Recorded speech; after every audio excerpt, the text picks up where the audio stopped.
말씀으로 천지 만물을 창조하신 하나님 아버지, 크신 사랑과 은혜에 감사와 찬양과 경배를 드립니다. 오늘 거룩하고 복된 주일을 주셔서 하나님 앞에 예배 드릴 수 있게 인도하여 주시니 감사합니다.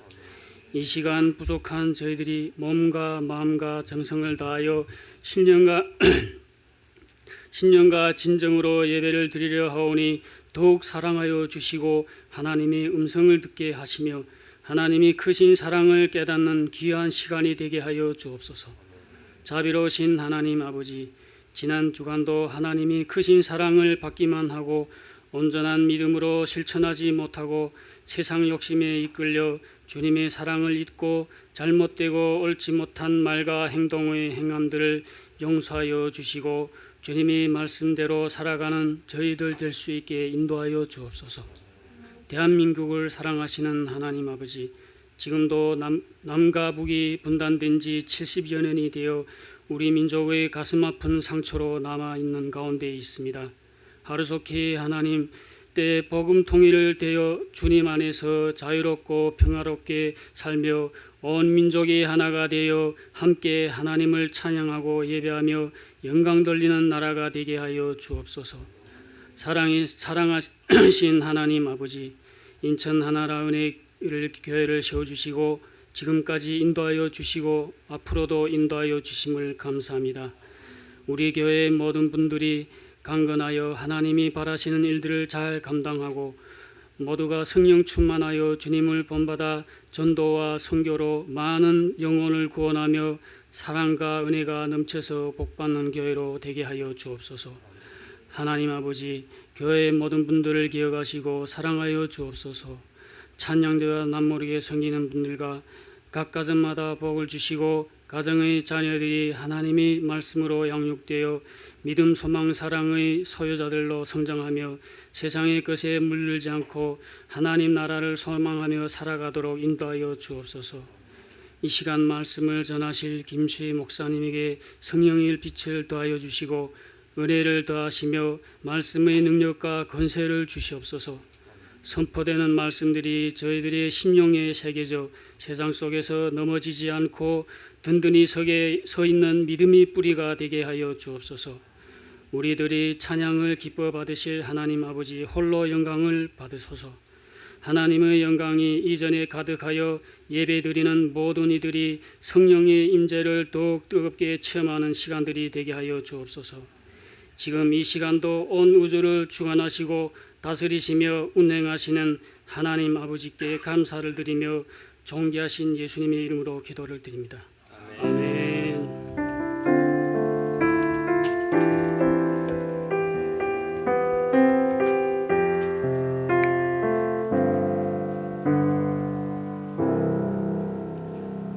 오늘 은혜 받으실 말씀은 로마서 5장 12절에서 21절 말씀입니다.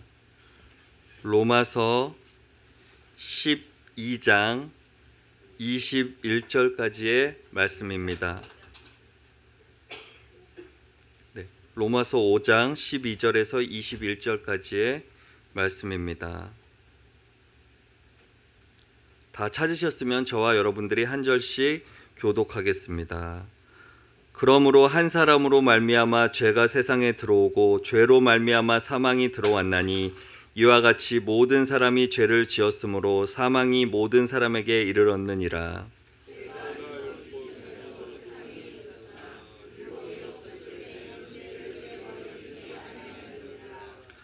그러나 아담으로부터 모세까지 아담의 범죄와 같은 죄를 짓지 아니한 자들까지도 사망이 왕노릇하였나니 아담은 오실자의 모형이라.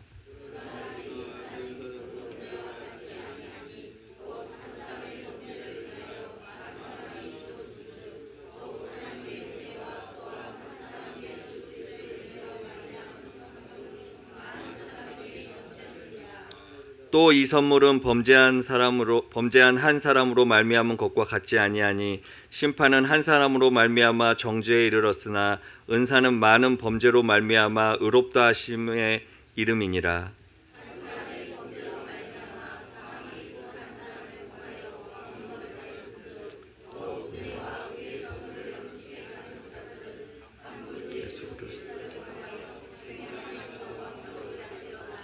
그런즉 한 범죄로 많은 사람이 정죄에 이른 것 같이 한 의로운 행위로 말미암아 많은 사람이 의롭다 하심을 받아 생명에 이르렀느니라.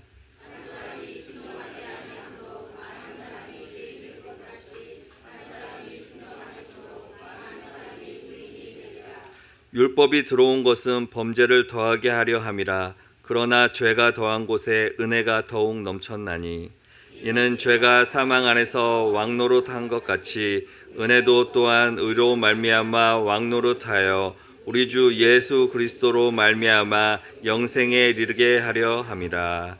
아멘.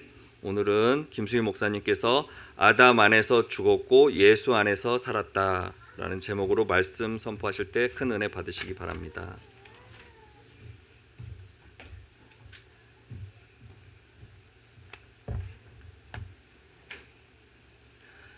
우리 서로 인사하겠습니다. 하늘의 복 많이 받으세요. 하늘의 복 많이 받으세요.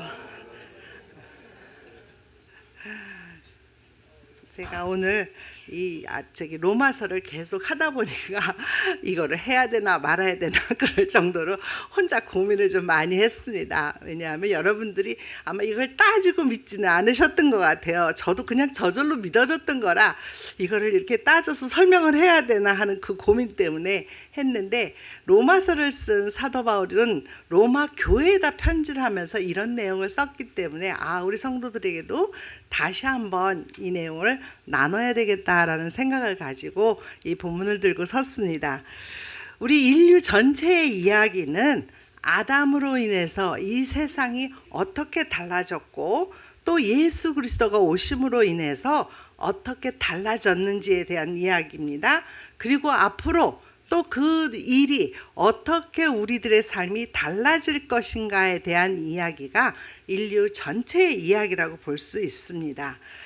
본문은 아담과 그리스도를 아주 대조해서 지금 설명을 하고 있는데요. 하나님은 언제나 대표자 또는 우두머리 그런 사람들을 통해서 인류를 다루어 오셨습니다. 그래서 오늘은 제가 이 두 대표자 아담과 그리스도를 한번 여러분들과 나눠보고자 합니다. 여러분 혹시 1년에 우리나라 사람들이 몇 명이나 죽는지 아십니까?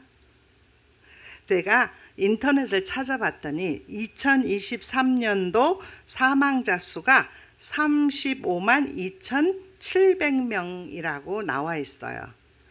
그러니까 35만 명이 작년 한 해 동안 죽었다는 얘기예요. 그렇다면 우리나라에서 그렇게 죽었는데 전 세계적으로는 몇 명이나 죽었을까요? 무지 많은 숫자가 죽었을 거예요. 그죠? 그리고 좀 더 크게 생각하면 우리 예수님이 오시고 난 다음 아니면 아담 때부터 지금까지 죽은 사람의 숫자가 얼마나 많을까요? 어마어마하게 많아요. 그런데 그 많은 죽음, 지금도 우크라이나 같은 데 전쟁 중이잖아요. 전쟁 중이라 지금도 죽는 사람의 숫자가 또 있어요. 근데 그들이 죽었어요. 근데 나하고 무슨 상관이 있죠? 여러분들 그들이 죽었다고 해서 슬퍼하고 애통해 하십니까? 전혀 안 그러시잖아요. 그런데 그렇다면 우리가 예수님의 죽음과 아담의 죽음은 뭐가 다른가라는 거죠. 예수님의 죽음, 아담의 죽음으로 인해서 우리에게 죄가 왔어요. 그죠? 다른 사람의 죽음은 우리하고 아무 상관이 없는데 아담의 죽음으로 우리에게 죄가 들어왔고 또 예수 그리스도의 죽음으로 인해서 우리에게 생명이 들어왔다라는 거예요. 그래서 우리가 이 죽음이 나하고는 상관없는, 다른 사람들은 다 상관없다 그러는데 두 분을 살펴볼 때는 우리하고 상관이 많이 있다라고 얘기하고 있어요. 그래서 사도 바울은 예수님의 죽음을 지난 장에서 4장에서 4장 5장에 걸쳐 저희들에게 설명하셨죠. 어떻게 설명했습니까? 우리 예수님이 죽으심으로 우리가 죄인 되었을 때, 내가 의인이라서가 아니라 내가 죄인 되었을 때 예수님이 오셔서 우리를 구원하시고 그리고 하나님의 사랑을 우리에게 확증하셨다라고 얘기했어요. 예수님의 피로 말미암아 우리가 의롭게 되고 또 우리가 원수 되었을 때 그 아들이 죽어주심으로 인해서 하나님 아버지와 우리가 화목하게 되었다라고 말하고 있어요. 예수의 죽음은 우리에게 이렇게 엄청난 결과를 주었다라는 거죠. 그러면 왜 예수님의 죽으심이 특별하다는 건가? 왜 다른 사람의 죽음은 아무렇지도 않고 예수님의 죽음만 우리에게 이렇게 영향을 주는가라는 생각을 할 수 있어요. 더군다나 예수님은 지금 시대 사람도 아니고 2000여 년 전에 이스라엘이라는 작은 나라에서 죽으셨어요. 근데 그 죽음이 어떻게 인류를 바꿔놓을 수 있는 그런 죽음이 됐는가라는 거죠. 내가 달라졌습니다. 내 현재가 달라져서 나는 지금 주님의 자녀로서 이 땅 가운데 떳떳하게 살아갑니다. 그리고 나의 미래는 하나님이 부르실 저 천국을 바라보면서 저 천국에 갔을 기대하면서 살아가고 있습니다. 어떻게 예수님의 죽음은 이렇게 나를 바꿔놓고 우리 여러분들을 바꿔놓을 수 있었나라는 거죠. 근데 사도 바울은 그걸 설명하기 위해서 누구를 설명하냐면 우리의 죄의 그 원인이 되는 아담으로부터 설명을 시작합니다. 아담을 통해서 한 사람 아담으로 인해서 전 인류에게 죄가 들어왔어요. 그러면서 우리들의 운명이 바뀌어 놓았다라는 거죠. 아담 한 사람으로 인해서 우리의 모든 삶이 바뀌었어요. 그리고 우리가 죽었습니다. 그런데 예수 그리스도 한 사람으로 인해서 우리가 살았다라는 거예요. 그래서 우리가 이 부분을 좀 더 자세하게 아담은 왜 아담이 그랬는가, 그리스도는 또 왜, 이걸 한번 살펴보도록 하겠습니다. 두 부분으로 나누어서 첫 번째 한 사람으로 말미암아입니다. 12절입니다. 한번 읽어보시겠어요?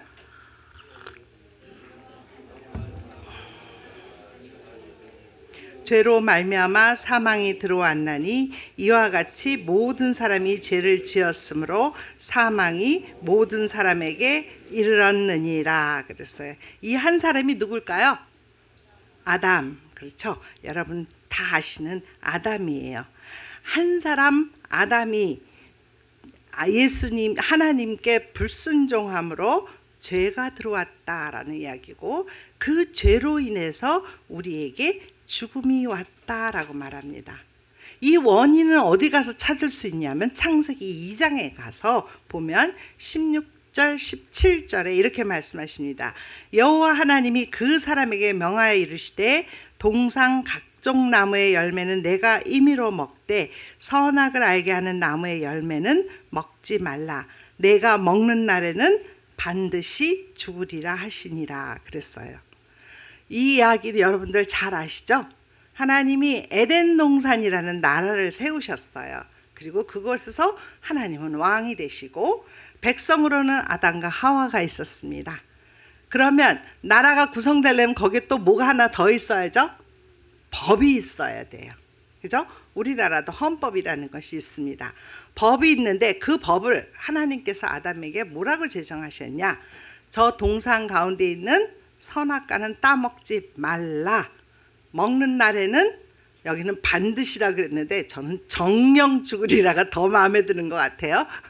정령 죽으리라, 반드시 죽는다라고 했어요. 근데 아담은 하나님의 이 명령을 불순종했습니다. 가볍게 여기고 아내와 둘이서 그 나무를 따먹게 되었습니다. 따먹으니까 불순종의 죄가 들어왔고 불순종했기 때문에 그들에게 죽음이 왔다라는 거죠. 바울은 한 사람이 죄 짓는 것부터 시작해서 모든 사람이 사망에 이르렀다라고 말하고 있습니다. 12절 중간에 보면 이와 같이 모든 사람이 죄를 지었으므로 사망이 모든 사람에게 이르렀느니라 그래요. 이와 같이, 이런 식으로 처음 아담 한 사람에게 죄가 왔는데 이와 같이 우리 모두가 죄를 지었다라고 결론 내립니다. 그리고 사도 바울은 2장 3장 로마서 2장 3장에서는 유대인이나 헬라인이나 모두 죄 아래 있고 의인은 하나도 없다라고 말했어요. 그렇다면 전 인류가 헬라인이든 유대인이든 한국 사람이든 누구를 물론하고 다 아담의 범죄 때문에 우리가 모두가 죄인이 되었다라는 이야기입니다. 아담 한 사람의 대표자로 인해서 우리 모두에게 죄가 들어왔다. 그리고 우리에게 죽음이 왔다라고 합니다. 여러분, 제가 이 대표자에 대해서 예화를 찾느라고 많이 뒤져봤어요. 인터넷도 뒤져보고 그랬는데 아주 적당한 예화는 우리 나눌 수는 없는 것 같은데 여러분의 이해를 돕기 위해서 한 가지 이제 찾은 것은 뭐냐 하면 여러분들 우리 대한민국이 만약에 전쟁을 하는 위기에 왔어요. 전쟁을 해야 되는 긴급한 상황이라고 한다면 여러분 전쟁을 할지 말지를 누가 결정합니까? 대통령. 여러분들이 투표해서 결정하지 않으세요? 여러분들이 의견을 내서 결정하지 않으시죠? 대표자인 대통령과 수뇌들이 서로 의논해서 결정을 해요. 왜냐하면 백성에게 일일이 물어보기는 전쟁이라는 위급한 상황 중에서 일을 할 수가 없어요. 자, 그 다음에 또 보면은 전쟁에 대한 중요한 정보를 우리가 몰라요. 백성들은. 그렇기 때문에 뭐죠? 권한을 가진 나라의 대표자의 권한을 가진 사람들이 결정을 합니다. 그랬어요. 그래서 대통령이라 하면 대통령이 결정을 했습니다. 그러면 여러분들은 어떻게 하죠? 그것을 따르셔야 돼요. 나는 대통령 뜻이 안 맞아. 그러니까 나는 전쟁 안 할 거야. 할 수 없다라는 거예요. 여러분들은 그 전쟁의 국민으로서 당연히 참여하는 자가 된다라는 거야. 직접 총을 들고 싸우지는 않아도 우리는 그것에 참여하는 자가 되는 것은 만약에 대한민국이 전쟁에서 승리한다면 우리는 승리자가 되는 것이고 전체적으로 대한민국이 패배한다면 나조차 패배자가 되는 것. 이런 것에다 제가 대표성을 한번 비교해 봤어요. 그리고 또 하나는 이제 여러분들이 이해하기 쉬운 것이 연좌제입니다. 여러분들 연좌제가 뭔지 아세요? 연좌제라는 것은 우리 이조 시대 때 상우 시대 때 이럴 때 보면 한 사람이 잘못을 저지르면 삼족을 멸하는 거. 그걸 연좌제라 그러거든요. 여러분들 북에서 그러죠. 한 집안에서 한 사람이 잘못하면 어떻게 돼요? 전부 피해를 보죠. 친척들까지도. 그래가지고 제가 중국 연길에 있을 때 한 의사를 만났는데 그분이 그랬어요. 그분은 장성집 딸이에요. 딸이 아니라 그러니까 사촌이에요. 그런데 그 장성이 어떤 일로 인해서 이제 죽임을 당하게 되니까 딸들이 여기 다 한국에 나왔어요. 다 도망쳐서. 그리고 그 사람네도 재산을 몰수당했대요. 그래가지고 돈이 없어서 의사인데도 불구하고 이제 중국으로 넘어와서 돈 벌러 넘어와서 아이를 보면서 저를 만난 사람이 있었어요. 이것처럼 한 사람의 집안의 한 사람으로 인해서 연좌제로 3대 3족을 멸하는 것처럼 이 대표성, 이게 예화로서 아주 적합하다고는 말할 수 없습니다. 그러나 여러분들의 이해를 돕기 위해서는 그런 대표성을 가지고 우리 아담이 죄를 지음으로 인해서 그 죄가 우리에게 전가되었다라고 말할 수 있다라는 거예요. 그랬더니 유대인들은 또 뭐라 그러냐 하면 아니 모든 사람이 왜 죄를 지었어요? 율법이 있기 전에는 죄가 안 됐는데 왜 율법 있기 전에, 그러니까 아담은 지가 죄를 져서 그렇다 치지만 아담 이후로부터 모세까지는 사이에 율법이 없었는데 왜 율법이 없을 때도 죄라 그러십니까? 날 죄인이라 그럽니까? 라고 그들은 이제 사도 바울에게 반문하죠. 법이 없는데 어떻게 법을 어기는 죄가 있을 수 있습니까? 라고 따집니다. 그럴 때 13, 14절에 죄가 있기 전에도 세상에 있었으나 율법이 없을 때에는 죄를 죄로 여기지 아니하였느니라. 그러나 아담으로부터 모세까지 아담의 범죄와 같은 죄를 짓지 아니한 자들까지도 사망이 왕노릇하였나니 아담은 오실 자의 모형이라 했어요. 율법이 있기 전에도 여전히 아담의 후손들은 죄 가운데 있었으며 모세 이후에 율법으로 말미암아 무엇이 죄인지가 밝혀졌다 할지라도 여전히 인류는 죄 가운데 살아가고 사망이 왕노릇하는 가운데 살아가고 있다라고 말합니다. 유대인들은 율법을 잘 지키면 구원을 얻을 수 있고 의로워질 수 있다라고 생각했어요. 그때마다 사도 바울은 아니다. 율법은 범죄를 더하게 한다라고 말하고 있습니다. 율법이 범죄를 예방하고 범죄를 줄이는 것이 아니에요. 그리고 율법이 죄를 더 많게 한다라고 말합니다. 이것이 율법의 역할이래요. 율법은 무엇이 옳고 그른지를 명확하게 규정함으로 전에 몰랐던 죄를 분명하게 진단되면서 더 죄가 커진다라고 얘기하는 거예요. 여러분, 예를 들어 설명하자면 우리 오늘도 십계명을 읽었어요. 그죠? 여러분들 십계명 읽을 때 구계명에서 내 이웃에 대하여 거짓 증거하지 말라 그랬어요. 여러분, 이 거짓 증거하지 말라는 말에는 거짓말하지 말라는 말과 중상하지 말라는 말이 포함되어 있어요. 거짓말은 거짓과 사실이 아닌 것을 사람에게 이야기하는 거, 그런 거를 말해요. 또 중상이라는 것은 어떤 사람을 해롭게 하기 위해서, 명예를 훼손하기 위해서 헛소문을 퍼뜨리는 것, 거짓 사실을 퍼뜨리는 것을 거짓이라고 합니다.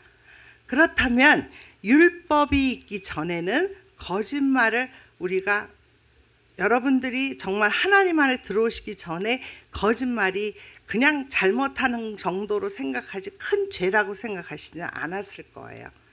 그러나 율법을 우리가 알고 말씀을 배우고 나니까 거짓말하는 거 큰 죄구나, 십계명을 범하는 거구나 라고 알았어요. 또 여러분들이 미워하는 죄 있죠. 여러분들 예수님을 알기 전에는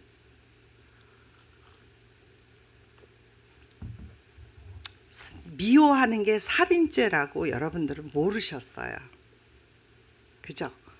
우리는 미워하는 게 그냥 뭐 사람 미워할 수도 있지 이 정도로 생각했지만 십계명에서는 분명히 미워하는 것도 살인죄다 이렇게 됐어요. 그 계명이 없었다면 우리는 미워하는 게 하나님이 싫어하는, 그렇게 싫어하시는 십계명에 해당된다라는 사실을 몰랐다라는 거죠. 우리는 이렇게 율법을 가지고도 구원을 얻을 수 없는 그런 죄 아래서 사망을 피할 수 없는 그런 존재였다라는 거죠. 그렇기 때문에 우리는 이 땅의 것과 이 땅의 사람에 대해서 소망을 두지 말아야 합니다. 우리가 이 땅에서 소망했고 가치 있게 여겼던 것들 중에 어느 것도, 그 누구도 우리를 사망에서 건져줄 수 없기 때문입니다. 우리 주님 외에는 우리를 사망에서 건질 사람이 없기 때문에 우리는 이때 주님을 비로소 찾게 된다라는 거죠. 한 사람으로부터 시작된 사망이 왕노릇하는 그 인생 속에서 다른 한 사람이신 예수 그리스도가 내가 이렇게 큰 죄인이구나, 내가 이렇게 죄악 가운데 여전히 살고 있고 사망이 나에게 왕노릇하고 있구나라는 걸 깨닫는 순간 우리는 누구를 찾게 되느냐? 우리 예수님이 필요합니다 라고 찾게 된다라는 거예요. 그래서 우리는 이제 아담이 범죄함으로 하나님께 불순종함으로 아담에게 죄가 들어왔고 그 죄로 인해서 사망이 왔고 그 사망으로 인해서 전 인류가 죽음에 다다랐습니다. 그렇다면 이제 예수 그리스도는 아담은 예수 그리스도의 모형이라고 했어요. 그 모형 되시는 예수님, 원형이시죠? 그 예수님에 대해서 한번 살펴보도록 하겠습니다. 14절 끝부분에 아담은 오실 자의 모형이라 이렇게 말합니다. 모형이라는 것은 어떤 물건을 찍어내기 위해서 만든 하나의 주형이거나 본을 말합니다. 성경에서 모형이라고 하는 것은 신약의 진리를 예시하는 구약의 인물이나 제도, 사건 등을 말합니다. 아담의 행위가 모든 사람에게 영향을 미친 것 같이 예수님의 행위가 모든 사람에게 영향을 미친다라는 것을 예시하고 있는 것이 아담을 오실 자 예수의 모형이라고 말한다라는 것입니다. 자, 우리 15, 16, 17절을 한번 읽겠습니다. 그러나 이 은사는 그 범죄와 같지 아니하니 곧 한 사람의 범죄를 인하여 많은 사람이 죽었은즉 더욱 하나님의 은혜와 또한 한 사람 예수 그리스도의 은혜로 말미암은 선물은 많은 사람에게 넘쳤느니라. 또 이 선물을 범죄한 한 사람으로 말미암은 것과 같지 아니하니 심판은 한 사람으로 말미암아 정죄에 이르렀으나 은사는 많은 범죄로 말미암아 의롭다 하심의 이름이니라. 17절 한 사람의 범죄로 말미암아 사망이 그 한 사람을 통하여 왕노릇하였은즉 더욱 은혜와 의의 선물을 넘치게 받는 자들은 한 분 예수 그리스도를 통하여 생명 안에서 왕노릇하리로다 그랬어요. 사도 바울은 한 사람 그리고 또 한 사람을 비교하면서 다른 점을 설명합니다. 15, 16절에 각각 같지 아니하니라고 합니다. 아담과 예수님이 가져온 정반대의 결과에 주목하고 있는 거죠. 15절에 아담은 무엇을 가져왔습니까? 죽음을 가져왔어요. 예수님은 생명을 가져왔습니다. 첫사람 아담이 하나님의 말씀에 불순종해서 선악을 알게 하는 열매를 먹은 행위가 죄를 가져왔고 그 죄로 인해서 모든 사람이 죽었다. 그런데 예수님은 그와 같이 않다라고 이야기하면서 뭐라 하냐면 우리가 아직 죄인 되었을 때 예수 그리스도께서 우리를 위하여 죽으심으로 우리 안에 생명이 넘치고 하나님이 사랑이 넘치게 하셨다라고 말합니다. 또 16절에도 이렇게 나옵니다. 아담은 정죄를 가져왔지만 예수님은 우리를 의롭다 하심을 가져왔다라고 말합니다. 예수 그리스도의 희생이 아담의 범죄와 비교할 수 없는 것은 아담으로 말미암아 우리는 죄에게 늘 정죄를 받아 마땅한 우리들이었는데 그 우리들을 죄인인 우리들을 위해서 십자가에서 죽으심으로 우리가 의롭다 하심을 받았기 때문이다라고 말하고 있습니다. 또 17절에는 아담은 사망이 왕노릇하게 했지만 예수님은 우리가 생명 안에서 왕노릇하게 하겠다라고 하십니다. 아담은 하나님을 위해 세상을 다스리려고 자기가 나섰지만 아담이 범죄함으로 그 아담의 모든 후손들이 하나님과 관계가 끊어지고 멀어졌습니다. 그리고 또한 아담이 세상을 다스리는 게 아니라 누가 다스리게 됐죠? 사망이 다스리게 됐다 이겁니다. 그러나 대조적으로 그리스도의 선물로 말미암아 우리는 의롭다 하심을 받은 자들이 됐고 우리는 생명 안에서 왕노릇하는 자들이로 변화되었다라는 거죠. 예수 그리스도로 말미암아서 종노릇하던 우리가 영생을 누리며 왕노릇하는 신분으로 변화되었다라는 거예요. 그러면서 우리 다른 점을 살펴봤어요. 그리고 이번에는 한 사람 아담과 예수님의 같은 점을 한번 살펴보겠습니다. 18, 19, 20, 21절입니다. 함께 읽겠습니다.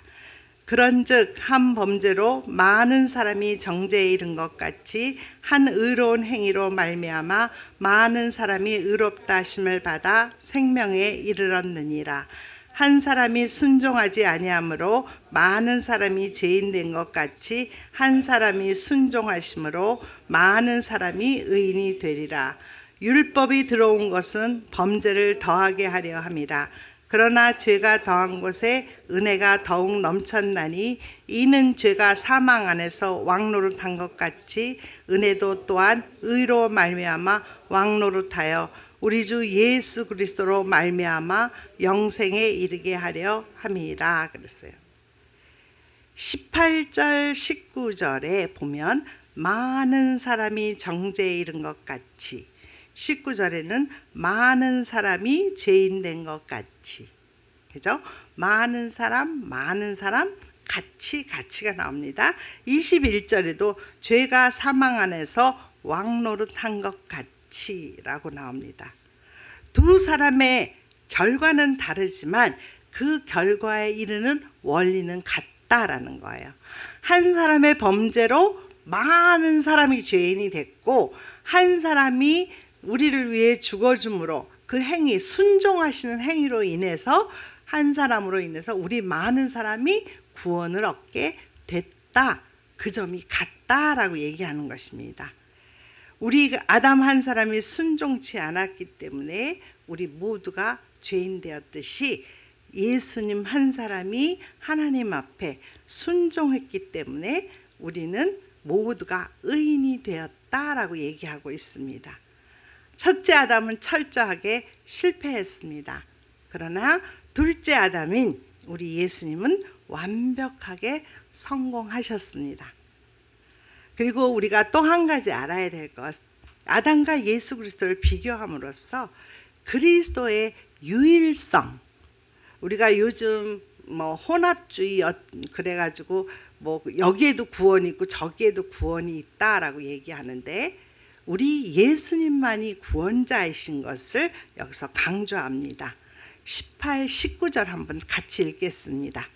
그런즉 한 사람 범죄로 많은 사람이 정죄에 이른 것 같이 한 의로운 행위로 말미암아 사람이 의롭다 하심을 받아 생명에 이르렀느니라.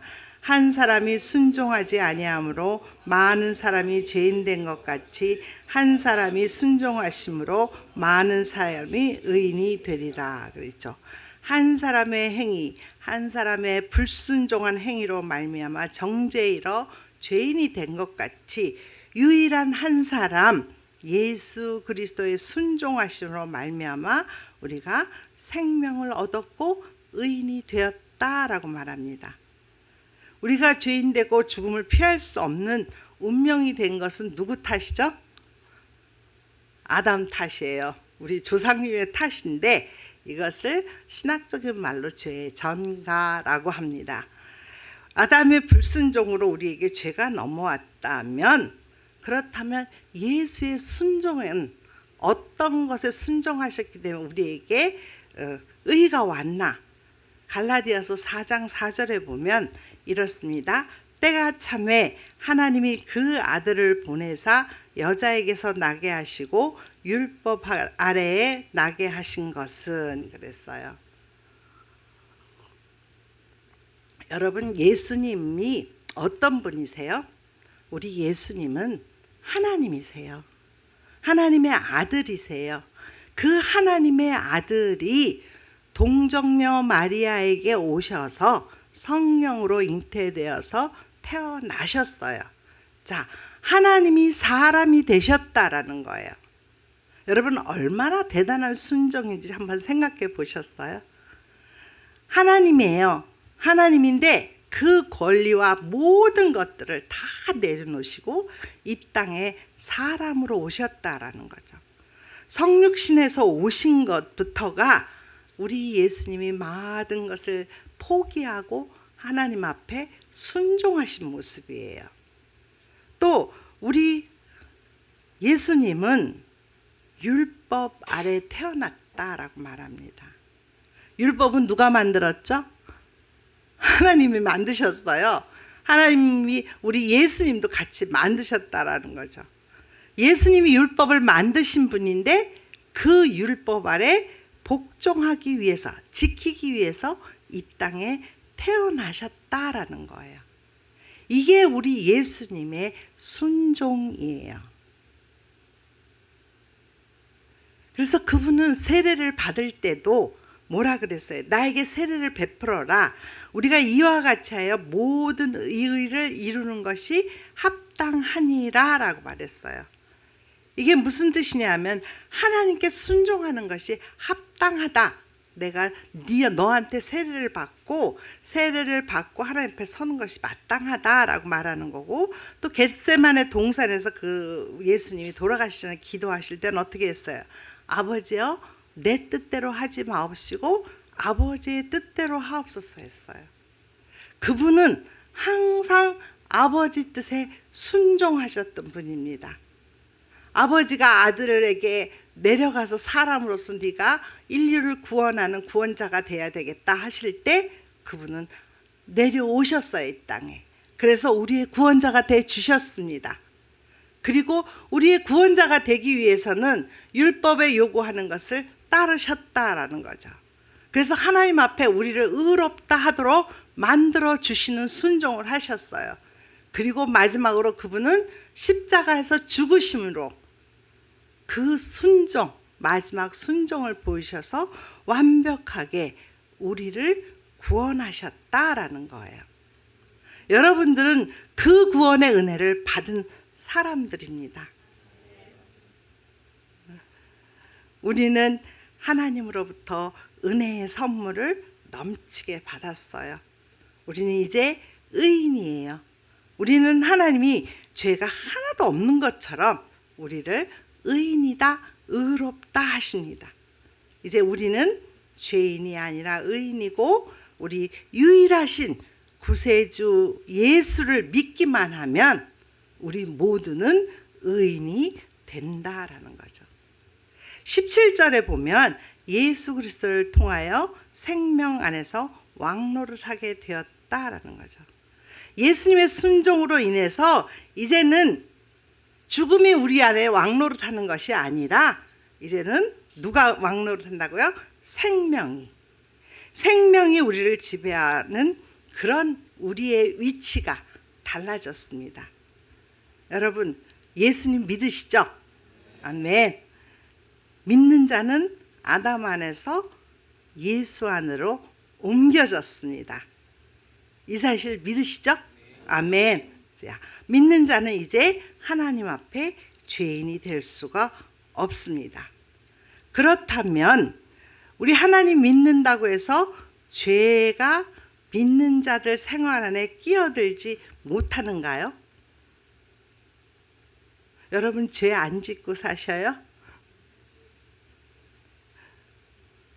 우리가 예수 그리스도 안에서 죄의 형벌로 구원을 받았고 죄의 세력으로부터 구원은 받았지만 그 죄가 우리들 삶에 여전히 뚫고 들어올 수 있다라는 거예요. 그러나 죄가 더 이상 우리 믿는 자들에게 주인 노릇을 할 수는 없다라는 거예요. 우리는 생명 안에 있기 때문에 그 죄가 우리에게 왕노릇할 수 없다라는 겁니다. 내가 설령 오늘 이 예배 끝나고 나서 바로 죄를 지을 수도 있고 내일 죄를 질 수도 있어요. 근데 그 죄를 짓는 것이 내가 예수 그리스도를 믿기 전에는 죄인으로서 죄를 졌지만 이제는 우리가 의인으로서 죄를 범하는 거예요. 우리의 신분이 달라졌습니다.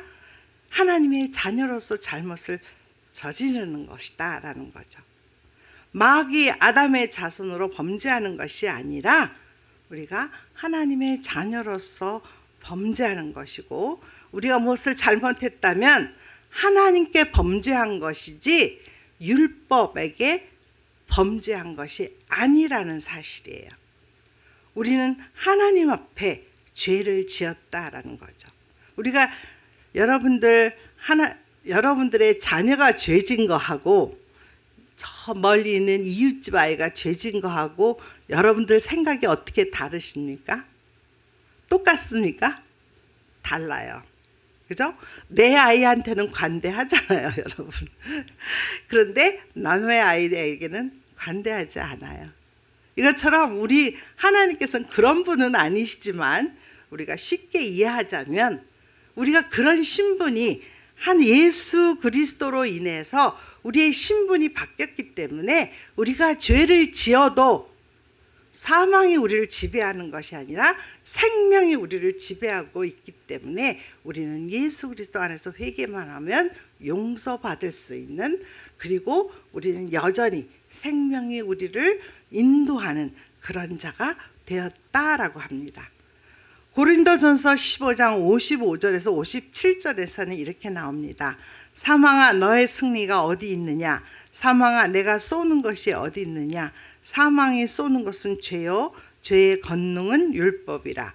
우리 주 예수 그리스도로 말미암아 우리에게 승리를 주시는 하나님께 감사하노니 그랬어요. 여러분 예수 믿으시죠?